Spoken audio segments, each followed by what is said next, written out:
Welcome back, viewers and listeners, to We Interrupt This Program. You rejoin Ebony and myself having a discussion about liminal spaces and identities in Ryan Coogler's 2025 film, Sinners. Thanks for returning for part two.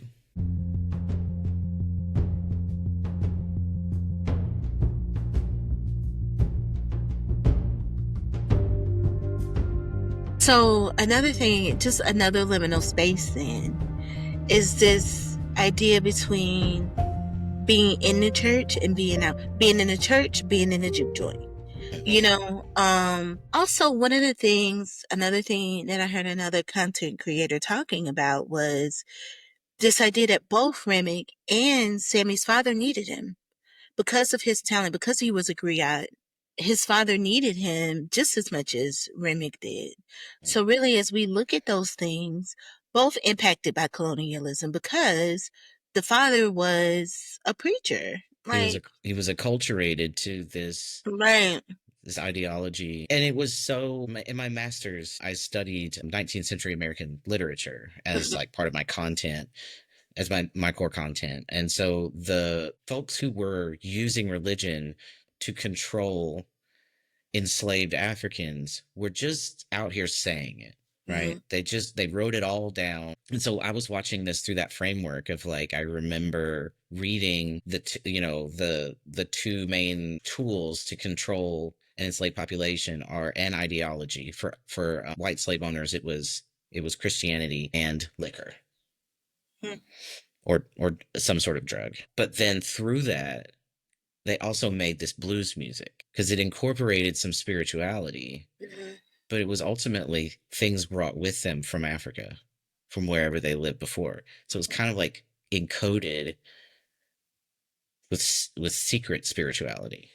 Hoodoo is a African American spiritual tradition that combines Christianity with African folk magic, focusing on personal power, ancestor veneration, and healing. I think there's a big Catholic influence in some of them as well. You'll see Virgin Mary or saints repurposed as parts of altars and stuff. When she said she was a root worker. So there's a lot of phrases and things that we use to talk about that Christianity and colonialism, this emphasis on faith. Well, she's juxtaposed with that because she works. She believes that she manifests things through her works, through the things that she's able to do through her skills.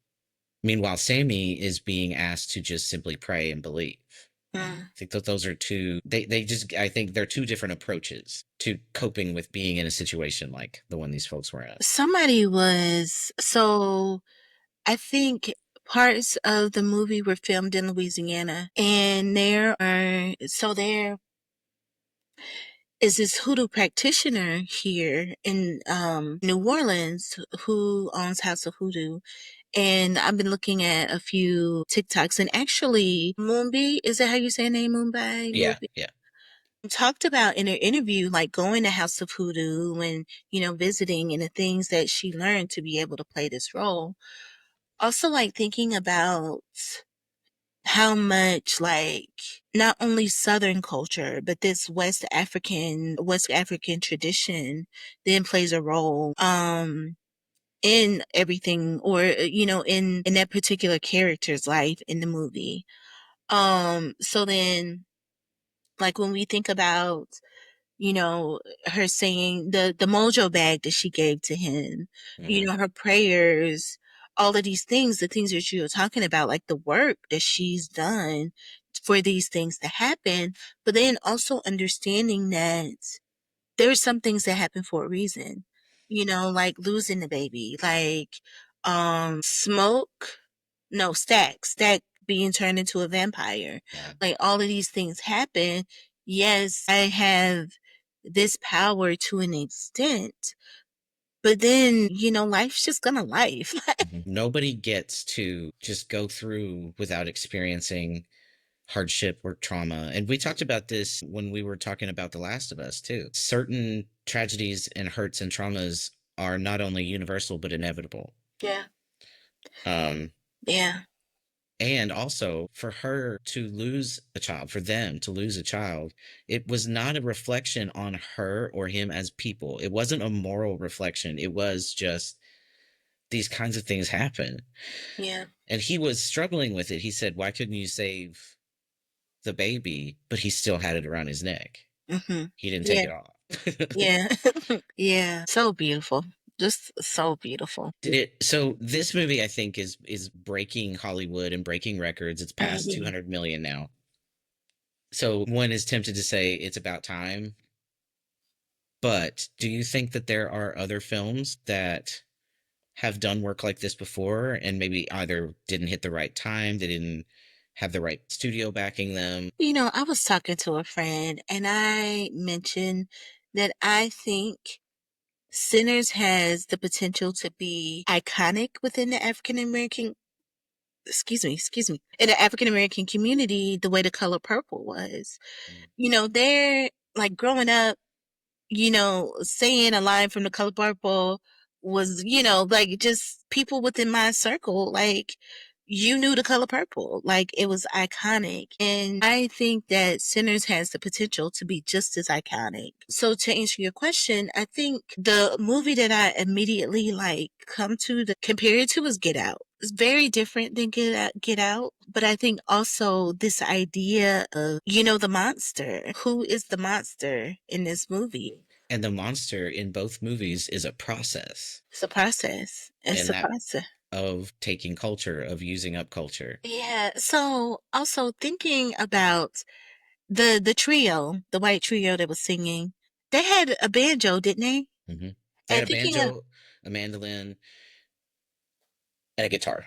so the banjo was like West African, isn't it? I have no idea. Let me look. This is So just going to like be an episode of us Googling stuff. I know, right? We just gonna Google our episode.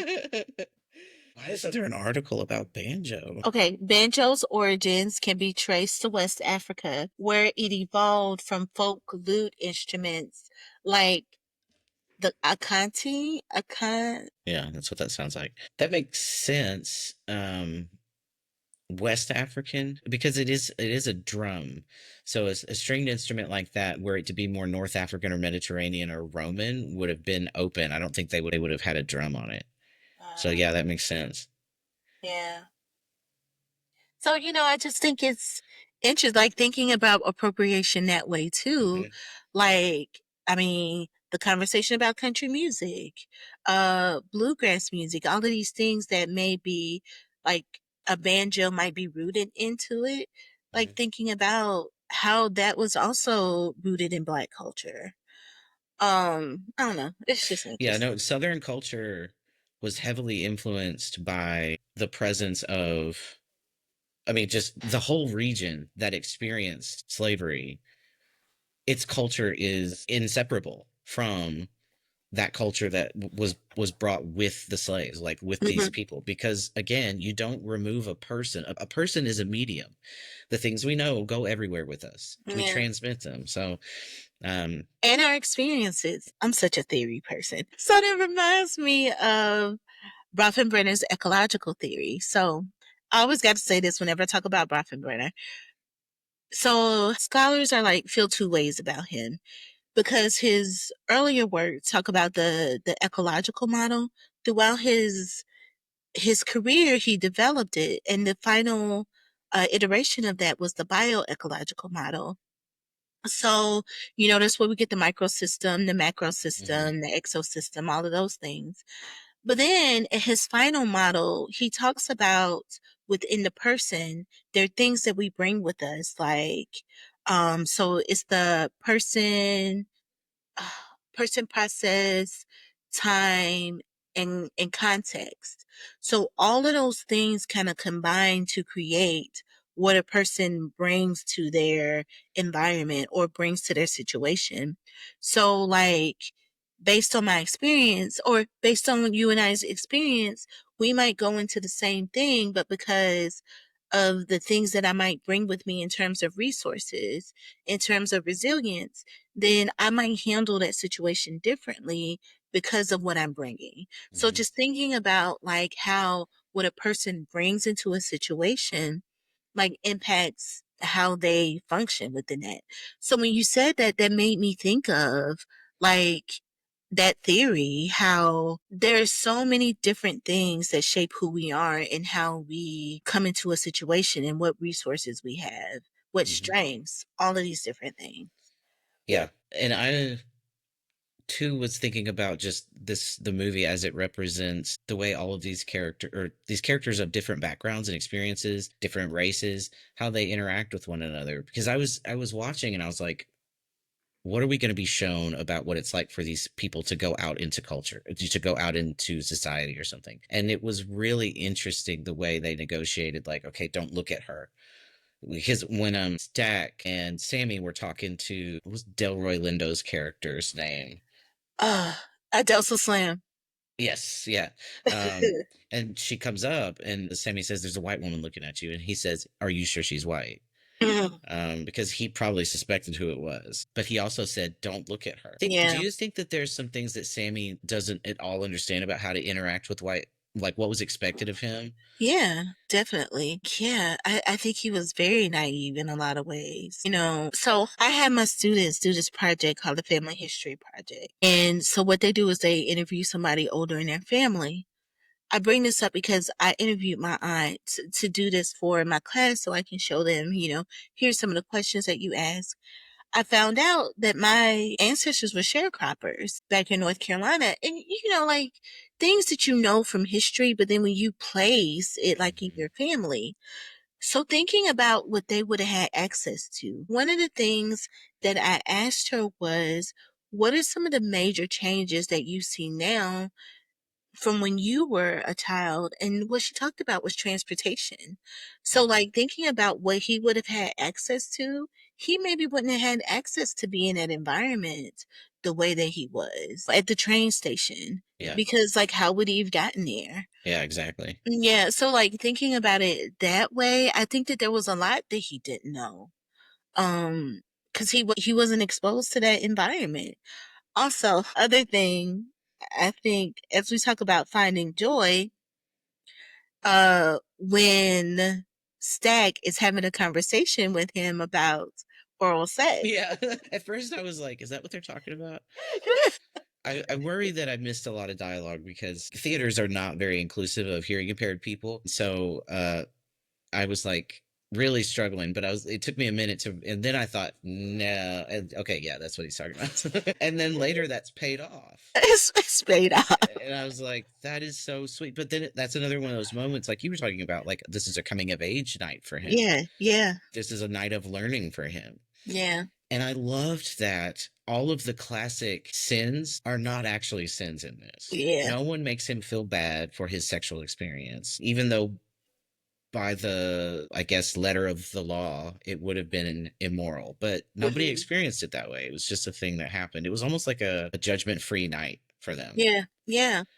Yeah. And so, like, thinking about this whole idea of sinners, the environment that they lived in created this space where they found joy where they could. Like, so they talked about, Smoke talked about taking that local money, like taking the coupons from the corner store, wherever, instead of like money, like cash, things that they could use locally. Cause Annie did the same thing in her Yeah. shop. So, like, thinking about providing a space for people to, like, let their hair down after a long day of work. So, just thinking about the joy. So I think the things that we would call sin, like sex, drinking, indulging in music, all of Music. these Yeah. things, you know, were spaces where they found joy, not necessarily sin. So that's why I think that the sinners is colonialism, is, the KKK, who were actually coming to kill people who were just trying to enjoy themselves. Yeah. And I guess maybe the worst sin is misrepresenting morality or taking a Mhm. moral system and corrupting it for the benefit of you and people like you. Yeah, that when they had the tokens and the plug nickels and stuff, there's still some of those floating around my town because it was a Uh, company town.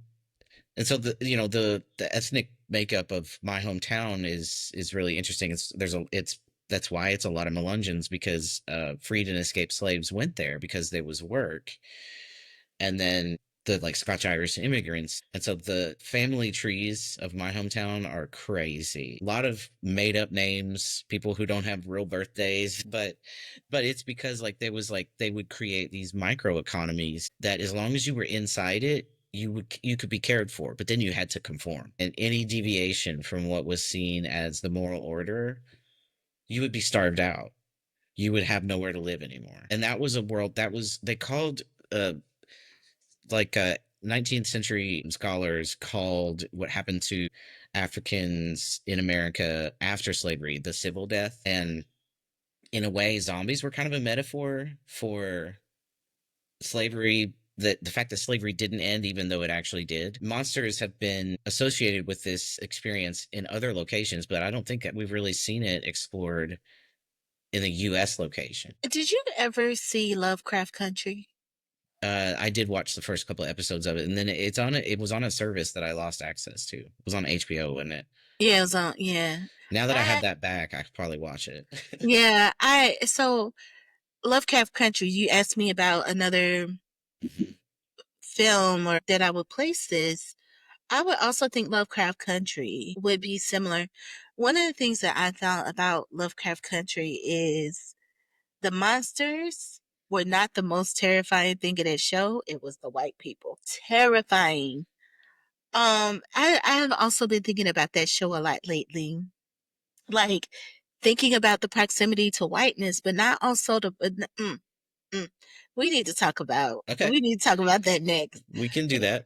We can, because I can't tell you, but we'll talk about that next. Yeah, But there's one thing I did want to bring up before we close. The conversation, Delta Slim, the conversation that they're having in the car when they pass the chain gang, the is chain that what gang. it? Yeah, Yeah.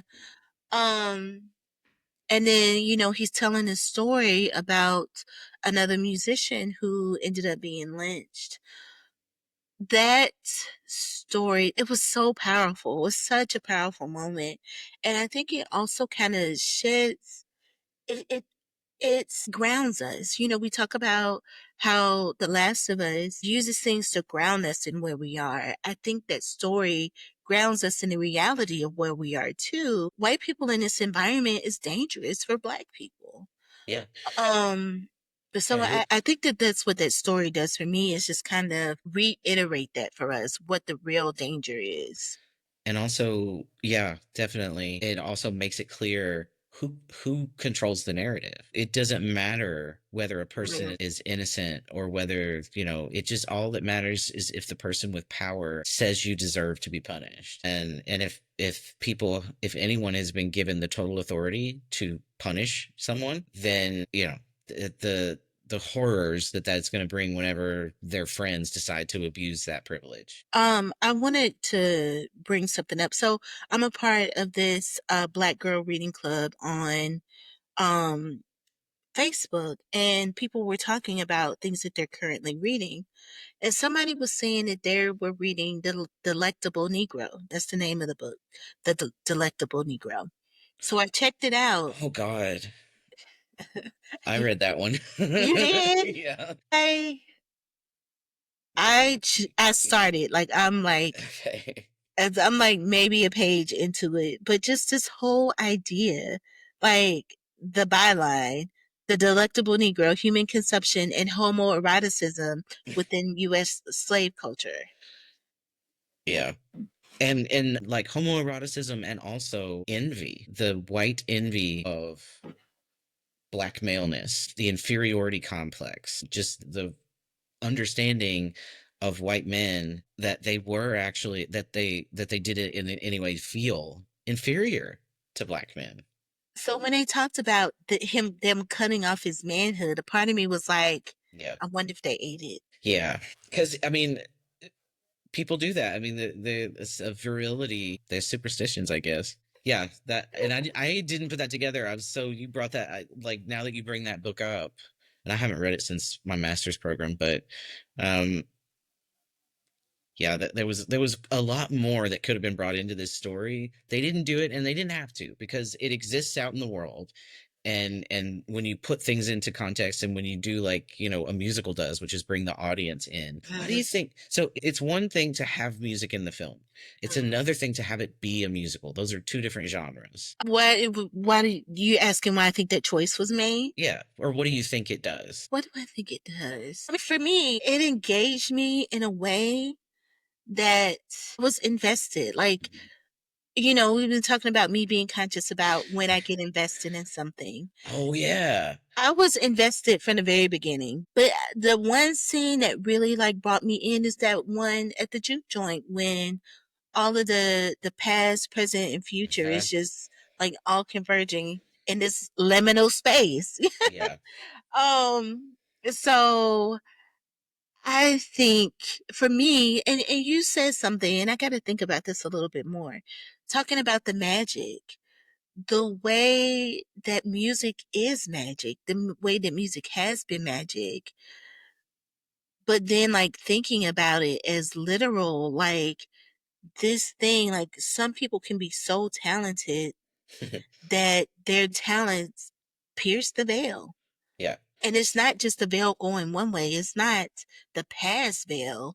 It's the It's future it's too. all of reality. It's And all a so, reality. yeah, I was fascinated by the way that they were constructing this device, this Mhm, mechanic of, like, music is actually connective tissue, mhm, or can engage with connective tissue between what past, future, but life and death, or here and beyond, maybe even what is possible, and like what has happened and what could have happened. I mean, what somewhere there's alternate universes out there that the right talented musician can access. mhm.